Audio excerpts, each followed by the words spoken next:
3, 2. Good morning. I'm Muriel Bowser. I'm the mayor of Washington, D.C. We are located today in the Marion Barry building, and I am joined by our local law enforcement team as well as our federal partners to provide a briefing on the districts and federal partner preparation for the upcoming presidential inaugural activities in Washington, D.C. Before I start today, I want to acknowledge an incident this morning where 3 of our brave officers were responding to a residential location, and while attempting to apprehend an armed suspect, they were shot. We are fortunate that their injuries are not life-threatening, and we are grateful every day for the work of our officers and the dangers they face and their willingness to do this hard work to keep our city safe. You will hear from Chief Smith, who has been in contact with our officers and will continue to support them. We, as I said, are joined by members of my public safety team, including the Chief of Police for the Metropolitan Police Department, as well as officials from the United States Secret Service, the FBI, the United States Capitol Police, as well as the U.S. Park Police, the D.C. National Guard, and the United States Coast Guard. We are also joined by the General Manager for Metro WMATA. And so let me just begin with our briefing. As you well know, every 4 years our city supports the peaceful transition of power. We are proud of that responsibility and grateful to our federal partners, local agencies, and community members who work together to ensure a safe event. We are here today to discuss preparations for the upcoming 60th presidential inauguration.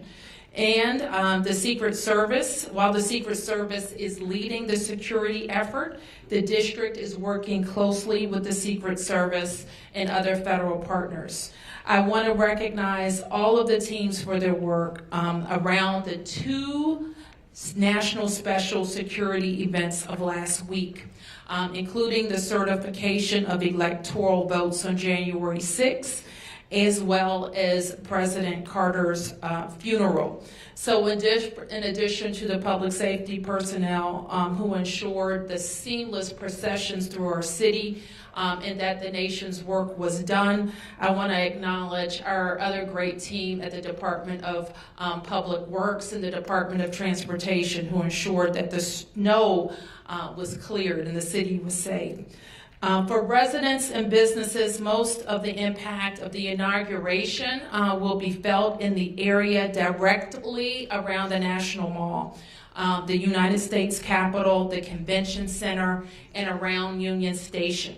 So if you live, work, or need to travel through those areas that are shown on the map in this coming week and weekend, make sure to plan ahead and give yourself extra time. We also encourage people to use public transportation instead of driving. To help plan for Inauguration Week, we've activated 2 resources, so please use them. Our official website is inauguration.dc.gov, inauguration.dc.gov, which provides essential information for residents, businesses, and visitors, and a free text service. The residents and visitors should text DC Inaug, that's DCINAUG, to 888-777. 888-777 for updates on road closures, traffic updates, and more. In addition to this, we also know that we're expecting very cold temperatures throughout this period. So if you plan to be outside, dress appropriately. We also have our human services teams in the community working to make sure everyone gets into shelter. I encourage everyone to look out for each other. Use 311 for a shelter hotline. check on seniors and neighbors, and make sure you clear your sidewalks and continue to prioritize safety. So with that, I want to turn this portion of the discussion over to our law enforcement officials, starting with the United States Secret Service, who leads this National Special Security event. So please, I'm welcoming Special Agent in Charge, Matt McCool, from the United States Secret Service, Washington Field Office.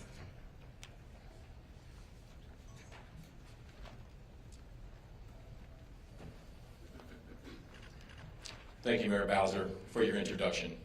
I want to start by offering our thoughts and prayers to the MPD officers who were injured this morning. I'd like to thank Chief Manger in the Capitol Police, Assistant Director in Charge David Sundberg in the FBI Field Office, Chief Smith in the Metropolitan Police Department, WMATA's General Manager and CEO Randy Clark in the Metro Transit Police, Chief Taylor in the U.S. Park Police, Major General Andoni in the D.C. National Guard, United States Army Major General Breeding Camp and the Joint Task Force National Capital Region, and all of our outstanding partners in the NCR. Lastly, I want to thank the men and women of the Secret Service's Washington Field Office who have been relentless in their mission to protect our democracy. Many in this group were together just 10 days ago to discuss the operational security plans for the 2025 counting and certification of electoral votes and the state funeral of former President Carter. These events showcase the teamwork and partnership of public safety personnel in the National Capital Region. A week from today, this collaboration will again be on display at the 60th inaugural ceremonies. The upcoming inauguration, which will take place on Monday, January 20th at the Capitol, is the third leg of our Triple Crown. The Department of Homeland Security has pre-designated presidential inaugurations as national special security events. Both the election certification and funeral ceremonies were given this same NSSE designation. This designation allows the federal government, along with our state and local partners, to use all available resources to implement a comprehensive security plan. The Secret Service authors this security plan and coordinates assets with many of the public safety partners in this room and beyond. The majority of NSSEs are held in and around Washington, D.C., meaning everyone here knows what needs to happen. Regular training, constant communication, and the frequency of these events puts us in a position to succeed. The Joint Congressional Committee and inaugural ceremonies organize the upcoming inauguration, which thousands of special guests will attend. These include President Biden, Vice President Harris, several former presidents, Supreme Court justices, and lawmakers from the House and Senate. Hundreds of thousands of attendees will also be on hand to watch the peaceful transfer of power on the Capitol grounds. The public is also invited to view the inauguration from the nearby National Mall. Chief Manger will provide additional information on safety precautions underway at the Capitol. All attendees will undergo screening. Designated checkpoints will be set up for members of the public interested in attending the inauguration. A map of the perimeter showing the locations of all checkpoints will be available online at www.inauguration.dc.gov. The website will also provide information about parking, road closures, and other impacts. The Federal Aviation Administration will announce temporary flight restrictions in and around Washington, D.C. The U.S. Coast Guard will communicate any maritime restrictions, which will also be linked to the inauguration website. Additional fencing and concrete barriers will supplement the fencing already around the Capitol for the election certification and President Carter's funeral. More than 30 miles of anti-scale fence will be used for the inauguration, more than any other NSSE ever before. The Secret Service's comprehensive security plan will continue to use drones as part of our protective posture. Do not be alarmed if you see these assets during the inauguration or in training in the days ahead. The Secret Service will bring agents and other specialists from field offices across the country to provide a full slate of visible and invisible security measures. We work side by side with our partners throughout the process as everyone plays an equal part in safeguarding this event. As evidence of this cooperation, consider the more than 1,500 annual protective visits the Secret Service Washington Field Office conducts with our MPD partners. It is also worth recognizing the historic nature of 3 NSSEs over 14 days. This busy period further coincided with several notable winter weather events. This demonstrates that the resolve of the Secret Service and our partners has never been stronger. Once again, I want to thank everyone here and those in the region for their patience. This all-star team is working to keep everyone safe while minimizing disruptions to the public as much as possible. And now it is my pleasure to introduce Chief Major of the United States Capitol Police.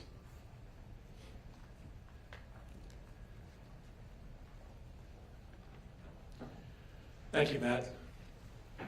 With the inauguration coming up next Monday, many of the security enhancements that went up around the Capitol for January 6th and for President Carter lying in state have remained in effect. And as you heard from Special Agent McCool, the fencing remains up and will be staffed by individuals who, on the day of the inauguration, will be able to assist people in terms of getting in, getting screened, and finding their way to where their seats are. One of the differences between what we expect this weekend and next Monday from the past few weeks is that we expect much larger crowds. There are going to be nearly 250,000 ticketed guests attending the inauguration. In addition to that, there will be folks that are showing up to participate in a number of demonstrations that will be in the downtown area. We have on Saturday the People's March. It will be at the Lincoln Memorial, and they expect there may be 10,000 to 15,000 people at that event. On the day of the inauguration, there will also be demonstrations going on. A group called We Fight Back expects, they on their permit ad said they expect about 10,000 people, and that will be in a couple of locations in the downtown area on Monday. The biggest threat, I think, for all of us remains the lone actor. Just in the past week, while President Carter was lying in state, we had 2 lone actors show up at the Capitol. One trying to bring in knives and a machete, another one who was trying to, what I believe, to disrupt the proceedings by setting their car on fire down in the Peace Circle area. U.S. Capitol Police were able to interdict these folks before they had a chance to do any harm. But that threat of the lone actor remains the biggest justification for us being on at this heightened state of alert throughout the next week. There will be folks along the fence line to assist the public in getting in to the inauguration for those that have tickets, and there will you'll hear from Metro. They're opening up early. The gates are opening up early, and we encourage people to show up early just because of the size of the crowds that we expect.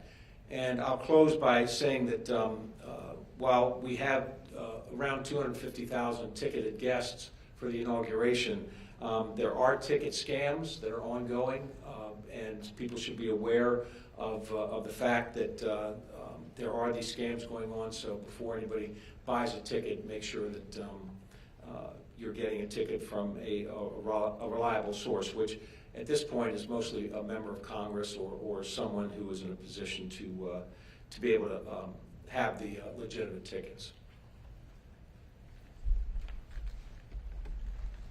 Thank you, Chief. With that, I would like to call Agent Sundberg from the FBI.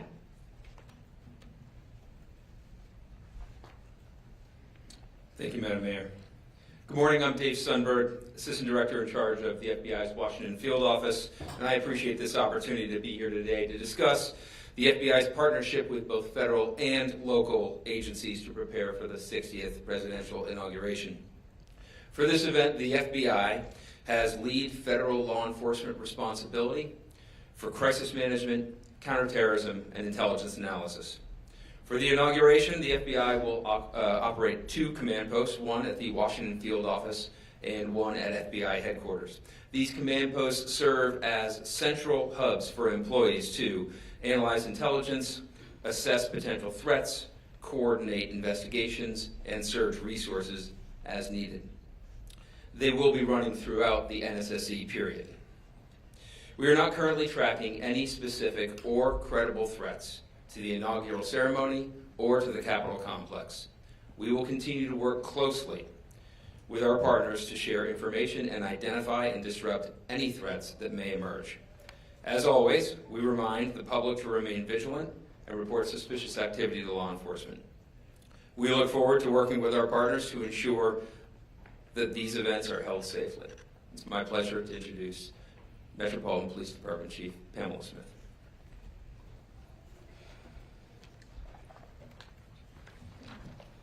Good morning, and thank you, Director Sundberg. I'm Chief Pamela A. Smith, Chief of Police for the Metropolitan Police Department here in Washington, D.C. Allow me to begin by just sharing just a few comments about the tragic incident that occurred this morning with our 3 officers. I'm happy to say that they are doing okay. It's such an unfortunate incident when officers are responding to a particular location based on a call, and this kind of incident ensues. Thank you to those agencies and department heads who have reached out. Continue to keep our officers in prayer as they journey to their space of good health. To talk a little bit about the National Special Security event with the 2025 presidential inauguration, what I will say is that there are no law enforcement agencies that are more unified than those trusted with securing the presidential inauguration. And I would like to thank everyone who's here today that have supported this city for their collaboration. Our message today is very direct. We're prepared. The men and women of the Metropolitan Police Department, DC government, and our partners are fully prepared for the 60th presidential inauguration. And let me briefly speak to what that means in terms of support. Our entire police department will be activated for the presidential inauguration. In addition, we'll be reinforced with nearly 4,000 officers from across the United States who were generous enough to raise their hands and commit their time to assist the Metropolitan Police Department. Those additional resources will be deployed to manage traffic, secure dignitary routes, and ensure public safety in our city. I'd like to pause and thank those officers who are coming to our city, taking time away from their families to ensure the safety and security of this event. Their commitment to our country, to this city, and their law enforcement partners are admirable. They deserve praise from us all. Also, I want to extend special thanks to their leadership teams for allowing them to come and support us for this event. In addition to the support of the fellow law enforcement partners, we will have 7,800 National Guard members that will be activated across the district to assist with the inauguration. This is not just at the request of the Metropolitan Police Department, but at the U.S. Secret Service and those who are under the Security Special Inauguration event for today. For the upcoming election, inauguration, sorry. While we're focused on the presidential inauguration, I want our residents and businesses to know that we remain fully committed to delivering comprehensive police services across all 7 of the city's districts during this period. We know we'll be able to rise to the challenge because we've done it before. No city handles large-scale events better than the District of Columbia. This month alone, in collaboration with our partners, we've successfully secured 2 national special security events, the counting and certification of the electoral votes, and the state funeral for former U.S. President Jimmy Carter. Both events were successful because our agencies worked together to develop and execute a comprehensive security plan. The 60th presidential inauguration is no different. Our inaugural planning committee has spent the past year working with federal and local partners to ensure the proper measures are in place. To those planning to attend the presidential inauguration or post-inauguration events, be prepared for security checkpoints and an extensive perimeter downtown. Road closures will go into effect early Sunday morning, January 19th. We ask that you avoid driving if at all possible and use our metro stations as a better option to get around. There will be several closures that will also impact the areas around the Washington Convention Center, Capital One Arena, Union Station, and the National Cathedral. Details are available at inauguration.dc.gov, and we encourage you to plan ahead. As the inaugural events unfold, our state-of-the-art Joint Operations Command Center will monitor events in real time, leveraging an expanded camera network to manage crowds and security checkpoints. We'll be ready to respond quickly to any situation. And please note that MPD will ensure your right to peacefully protest and assemble. However, I want to reiterate, as I always have, that violence, destruction, and unlawful behavior will not be tolerated. Offenders will face swift and decisive consequences. On last Friday, a group of protesters outside of the National Archives broke the law and began tearing down signage. Our Special Operations Division was deployed and quickly moved in and made 7 arrests, 6 for unlawful entry and 1 for crossing a police line. We will maintain that swift response to any similar activity that plays out across our city, and we will not tolerate any violence. We want people to come to the District of Columbia to enjoy our city, but those who break the law will be arrested and will be held accountable for their actions. We also ask for your help in making sure that everyone stays safe by being an extra pair of eyes and ears. If you see something, say something. Report suspicious activity to 911 or submit tips to 202-727-9099 via text to 50411 or online at iwatchdc.org. In addition to DC government's 60th presidential inauguration website, MPD will be providing updates on road closures and security impacts through our social media channels. And finally, I'd like to thank the men and women of the Metropolitan Police Department and recognize their dedication and hard work to support the presidential inauguration. Thank you for your cooperation and thank you in advance for your patience. Together, we will ensure a safe and successful presidential inauguration. Now, I'll turn it over to Metro General Manager Randy Clark to discuss impacts on the Metro system. Good morning, everyone. As the Chief said, I'm Randy Clark, the WMATA General Manager. I want to thank the Mayor for having us here today with all of our partners. Obviously, a very successful week with 2 national security events, and as the Mayor and I were discussing earlier, a pretty significant weather event.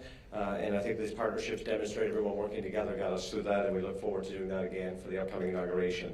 I'm going to take a moment and go through generally some pretty significant service impacts, because I think that's going to be the most impactful for people visiting the inauguration and local residents. But just highlighting, this is again not Metro's first inauguration, just like all the agencies up here. Our Transit Police Department is led by Chief Anzalo. This will actually be his 10th inauguration, working both for DC, MPD, and now us. We feel very confident with the measures we put in place, a lot of preparedness. We have 15 other law enforcement transit police agencies around the country, similar to as Chief Smith mentioned, to come in and supplement our workforce. We also have our National Guard partners, which we very much appreciate, and TSA. So probably throughout the Metro system, we'll have over 900 security uniformed personnel to keep people safe. They'll be walking trains, they'll be in platforms, bus areas. The whole idea is to get ahead of something, see something, say something, lots of uniformed personnel to keep people safe. Additionally, there'll be lots of signage out throughout the system, really explaining to people where they can go and where they can't go. I want to highlight WMATA.com/inauguration for people that are really trying to get some granular information. We'll go through that in a little bit more detail.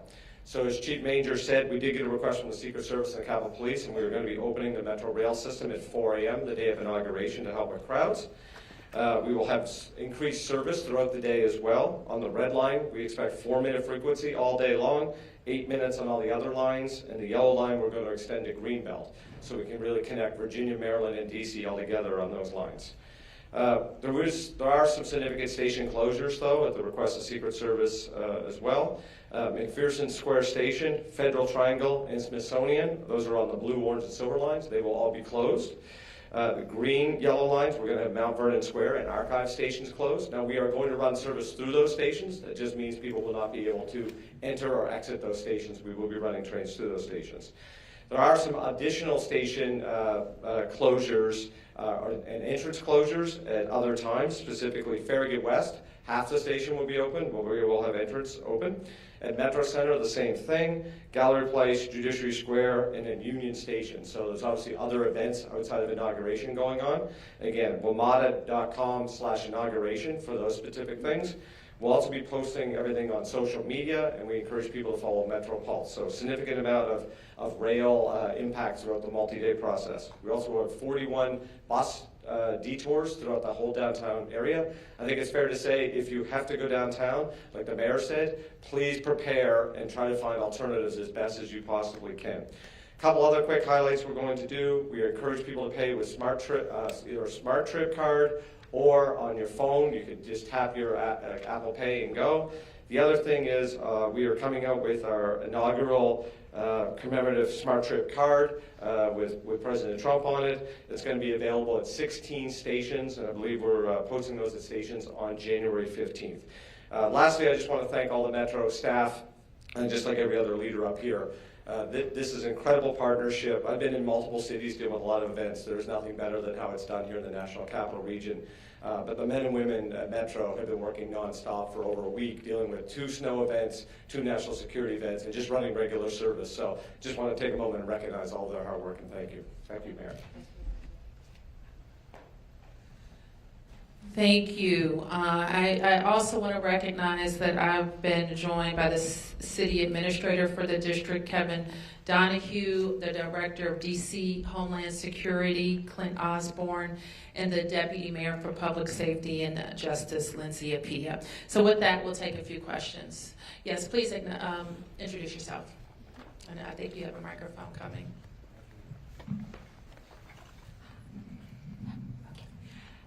Thank you. My name is Sonia Schott with Diario Las Americas. I would like to know what is different this year in comparison to last year's in the light of the recent events, security events happening in New Orleans and also recently during one of the rallies of President-elect Trump. Let me ask Agent McCool to address that. So I would say what's different is we are in a higher threat environment. Yeah, give it What is even. the difference in comparison to last year's? What is the difference in comparison to the last inauguration or previous inauguration? Last inauguration. Yeah.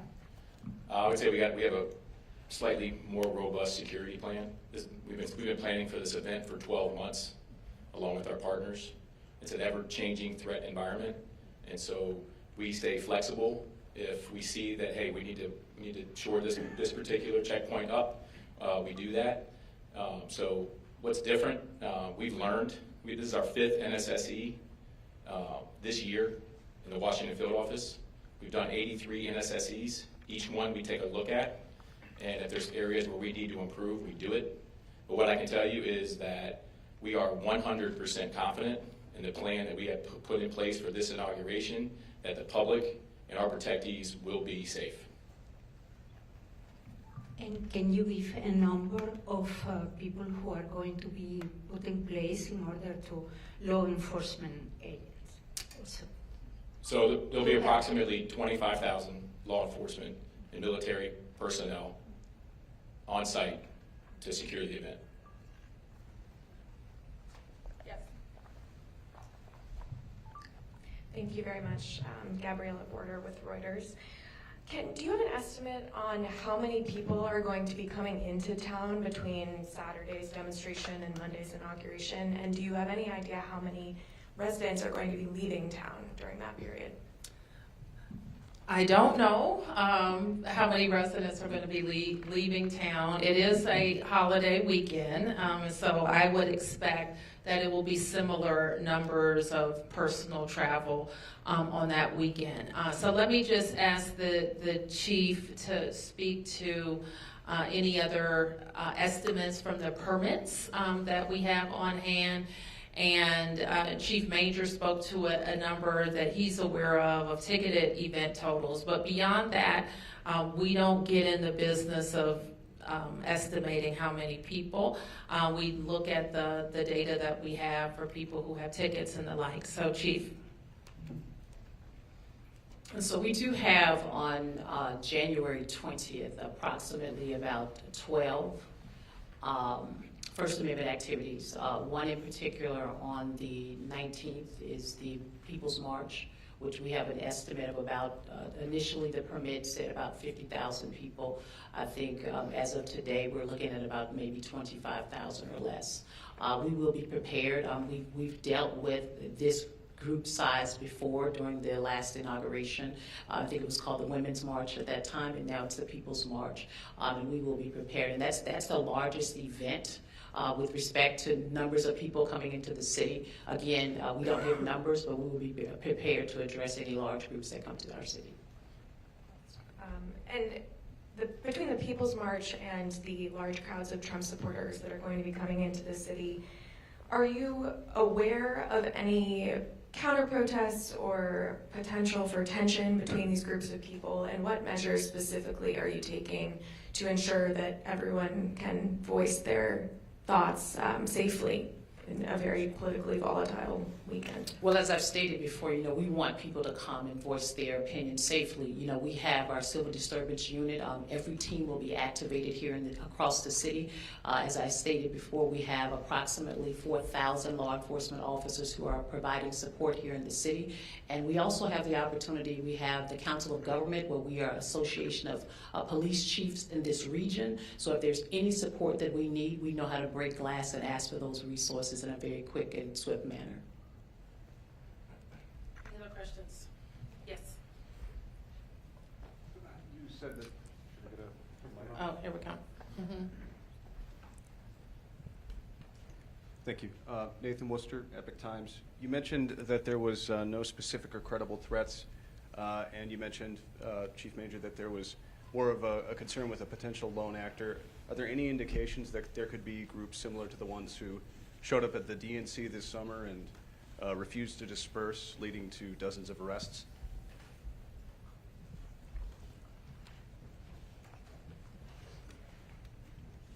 We're prepared for any of that. One of the precautions we've taken is the security fence around the Capitol complex, and we're hopeful that that'll keep any of the protests from getting too close to the Capitol. And we have adequate resources in terms of assistance with other law enforcement agencies on Capitol grounds to quell any disturbances if they start. So there are no indications of those similar groups at this so far? None. There's we have no intelligence to that effect. Yes. Good morning. I have a couple of questions. My first question is for the law enforcement personnel, particularly those who are going to be closest to the ground. How do you mitigate Fourth Amendment violations, throughout this entire endeavor? Just given the fact that this is a polarizing time, we have two groups, a lot of people going at it on the ground. What's the strategy as far as mitigating that so that people don't feel like they're being singled out? And I'm just speaking because those were similar sentiments back in 2020 at the height of the George Floyd protests. Chief? Well, Sam, thank you for the question. I think right now, we're in two different time periods with respect to what was happening around the George Floyd time period and where we are today with respect to Fourth Amendment and with respect to how we engage with the community. I think we have come a long way with bridging the gap between how we deal with our residents and even the groups. I mean, if you notice here in the city, we allow peaceful protests all the time. But when it comes to violating the law, we're just not going to tolerate it. I've given my team direct orders as of last week. Anyone who thinks that they can come into this city to destroy property, we will be prepared to deal with them or destroy our businesses. We want people to come into our city. I think we train, if not annually, biannually on Fourth Amendment. I, in particular, have had many conversations with our U.S. Attorney's Office, and I've brought them into our police department to also provide us with additional training around Fourth Amendment. So I think we'll be very prepared to deal with any Fourth Amendment issues that may arise. Got a couple more questions if that's cool. For me or for the mayor? Go ahead. For the mayor. Mm-hmm. And I don't want to get tangential, but with the MLK holiday coming up, and with the recent federal complaint levied against the empowerment program here in D.C. What is on your mind as a mayor? Federal complaint about what? Federal complaint about an affinity program for Mhm. black girls in D.C. Mhm. There's a parent group that is that filed a complaint against that last week. Okay, I'm not familiar with that.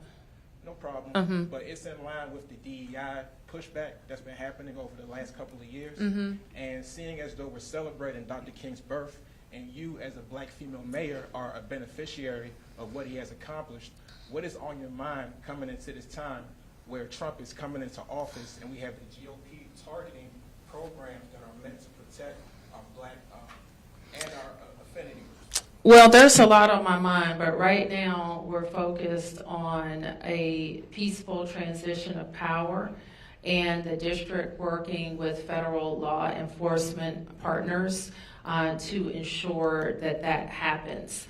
I think there's going to be a lot of time and space for policy discussions, both those policy discussions where there's agreement and where there's disagreement. Obviously, in Washington, D.C., we embrace our values that that make us a strong and diverse city. Who else has questions? Yes. Hold on. That was the last question. Next question. Next question. Two questions. First for the chief. I know you mentioned other agencies coming in to help. For residents here, when can they start to expect to see those other police forces, and when can they expect to see them leave the area? Don't you want to keep them around? So I think we will most likely see them coming in roughly around the 18th and or the 19th. We did ask if we could have a group that would come in earlier to help support us for the People's March, and roughly around 100 or so officers. And I'm assuming right after the inauguration, as long as nothing else transpires beyond that date, we anticipate releasing them to go back to their home states. One more question, if I could, for the mayor. I know we're starting to see numbers come in as far as the cost for building the stage outside the Wilson building for the inauguration. For residents that are concerned about spending $1.5 million on that instead of, using those dollars locally for programs, what do you say to them? We do it every 4 years. I hate that the costs have escalated, but if you can imagine those costs escalating, think about our schools, buildings, our road projects, and everything else that the district builds. And then you'll understand some of the pressures we have with our capital budget. So things are more expensive, and I think people recognize that as the host city, and the importance of us having our building on Pennsylvania Avenue and being the only jurisdiction that can participate in that way is powerful. So while I don't like that the costs have gone up so much, I think it's important to do it every 4 years. Any other questions here? With Telemundo 44. I wanted to thank you for giving us that update on what happened this morning. I was wondering if there's any more information on the suspect. Is mental health, was that a factor? Anything else you can share? I only know anecdotally that it would appear that the resident did have some mental health issues. I hesitate to say that because that's not, I didn't get my medical degree yesterday, but we are concerned that that was a problem. Yes. Chief Smith. There you are. Okay, I just didn't know where you were. Chief Smith, you say that your department is prepared, but I want to note that just a little while ago, the FOP, Greg Pemberton, has put out a press release in which he notes that the size of the force is its lowest in 50 years, that you're using excessive overtime, which is leading to exhaustion and mental exhaustion and physical exhaustion by these officers. And he says, quote, it has reduced the effectiveness of the force. And I wonder if you have a comment on that. Well, I think that one thing that I will say is that we are low in numbers, and I don't think that's anything any different from a lot of the other partners that are here today. What I will say is that our officers are resilient. I will also state that over the last 2 years, 2.5 years, to be honest, our officers have been engaged in a mental health and wellness program that we have here at the Metropolitan Police Department. My predecessor stood that up prior to my arrival as the Chief Equity Officer. And we will do everything we can to ensure that our officers get the appropriate arrest. I'm an advocate for making sure that mental health and wellness is on the forefront of my mind as well as the forefront of the officers. And we will continue to support our officers to ensure that they are healthy and that they get the appropriate rest they need with respect to providing support for our city.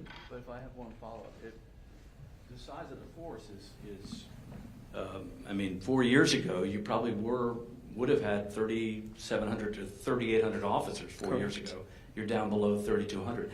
How much of a stress is that on your department? I think when you think about it, I mean, it's certainly a stress without having the particular numbers that we're looking to obtain. But I also know that we've been leveraging that with technology, right? We do recognize that our officers can't be at all places at all times, which is why we have expanded our CCTV coverage across the city, and we've stood up the Real-Time Crime Center to help support with the eyes and ears across our city.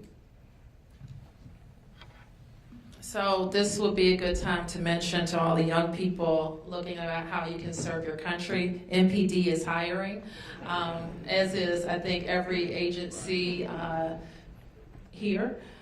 So law enforcement is a great career. So think about serving your nation's capital in some way. Did you get a question? Okay, yeah. Hey, Ellie Silverman with the Washington Post. Thanks for taking so many questions. I had a clarifying question. I think this would be for Special Agent McCool, but when you mentioned the 25,000 law enforcement and military personnel, did that include the numbers that Chief Smith shared about MPD's full activation, the additional 4,000 officers, or even the Capitol Police officers, or is it in addition? That number is all encompassing, Got so it. it includes everything they mentioned. Thank you. Yep. Mayor Josh Chapin here at 7 News. Sorry if I walked in late and you guys talked about this already, but I think there's certainly a little bit of buzz in the city about what happened on the football field last night. So if you care to comment on that, but that tied into the RFK Stadium stuff. I'm just curious, shovels in the ground, you know, there was some reporting we did yesterday saying that we're going to see some more construction equipment over there. Yes. So I think sort of a twofold Commanders RFK question is what I'm asking. Yes, go Commanders, beat the Lions. Let me just say that. And I just want to congratulate the organization and all the long-suffering fans who are feeling really good this morning. And to win this playoff game, I think I saw it reported that Jaden Daniels was 5 years old the last time the the Commanders won a playoff game. So it's a great day. And it is true that the city, through Events DC, will begin demolishing the current stadium. It has been long planned and discussed and permitted. It's going to be a selective demolition, which means it won't be a big implosion. It's going to happen over the course of many, many months, and you'll begin to see construction equipment and materials there. All right. Yes. Hi, Rebecca with 7 News. I guess this would be a question for Secret Service and for potentially Capitol Police. If you can paint a picture for folks either new to the area or are unfamiliar with NSSEs, layman's terms, what can they expect visually and as well as invisibly? Are we talking, say, the union level security, if you can paint a picture for us? So we don't discuss all our means and methods, but I can discuss what they will see. So they will see lots of anti-scale fence. They will see tactical teams. They'll see CDU units. They'll see officers and agents on rooftops.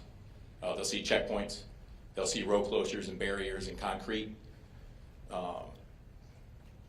That's what they can plan to see. Answer your question? Anybody else? Yes. On topic. What is your contingency plan? Well, on the topic of this relationship between local and federal, what is your contingency plan if by any chance, with Trump coming into office once again, that home rule is, close to being eviscerated, that things are under threat? What's your contingency plan when the discussions go nowhere and when the person who you hope is cooperative is not being cooperative? Well, I think this is, we always are planning for how the district responds to our legal authority and our right to self-determination. So that doesn't ever change. But it also doesn't change the fact that the district wants to work cooperatively with those who work with us. That includes the incoming president and the incoming leadership in the Congress. Any other questions? Yes, all right. This may be the last one. Okay. Yes. Kind of going off of the viewing stand, do you know at this point how many people are set to be in the viewing stand outside of the Wilson building? Is it a full house? Is it? It will be. We will occupy all the seats. And in addition to that viewing stand, we also support the Presidential Inaugural Committee with building the viewing stand across from the White House and the media stand. I think, does anybody know the number of seats?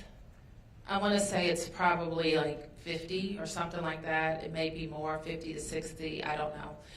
And then I will invite guests and the council will invite guests. But to clarify, the 1.5 million is for just the I Wilson think so. stand, right? I think so. Okay, thank you. So you all can write all about it, the 1.5 million, that's what it cost. And so here's the question for the people. Do you not want to be represented on Pennsylvania Avenue during the most watched event of the political season? You could say no. I'm not going to say no as mayor. I'm going to do it now. I'll do it the next time, like I did it the last times, just like we did it for every other president. Okay, thank you, everybody.